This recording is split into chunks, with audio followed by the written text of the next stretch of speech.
যোৰহাট পালেহি হিয়াৰামথুৰ চিতাভস্ম।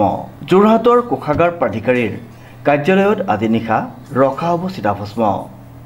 আমাৰ প্ৰাণৰ শিল্পীগৰাকী চিতাভস্ম ইতিমধ্যে আমি গ্ৰহণ কৰিলোঁ যোৰহাটৰ ৰাইজে, আৰু আমাৰ ট্ৰেজাৰীত ৰখা হৈছে, সংৰক্ষণ কৰি ৰখা হ'ব।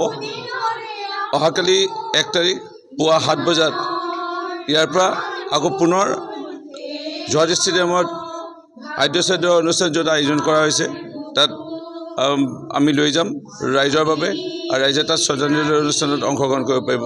জিলা আয়ুক্ত আৰক্ষী অধীক্ষক বিধায়ক তথা ৰাইজৰ উপস্থিতিত গ্ৰহণ কৰি কাৰ্যালয়ৰ ভিতৰলৈ লৈ যায় চিতাভস্ম ভাগি। জুবিন গাৰ্গৰ অস্থি আহি পাইছেহি। আমি সযতনে আনি আমাৰ যোৰহাটত আমি তেওঁ সুৰক্ষিত অৱস্থাত ৰাখিছোঁ, আৰু আমি আমাৰ ঘোষা পাঠেৰে তেখেতৰ অস্থিক আদৰণি জনাইছোঁ।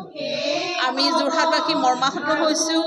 তেখেতক আমি কিহেৰে পুজিম, কিহেৰে কৰিম, কাইলৈ শ্ৰদ্ধাঞ্জলি অনুষ্ঠান পাতিছোঁ আমাৰ খেলপথাৰত, আৰু আমি সদৌ যোৰহাটবাসীয়ে গোটেই অসমবাসীৰ কি ভাৰতবাসীৰ এজন সংগীত সাগৰ, সংগীত সূৰ্য জুবিন গাৰ্গক হেৰুৱালোঁ, আৰু তেখেতে পুনৰ জনম লওক, তেখেতে নতুন প্ৰজন্মক পুনৰ আশীষ প্ৰদান কৰক, এয়াই আমাৰ একান্ত কামনা।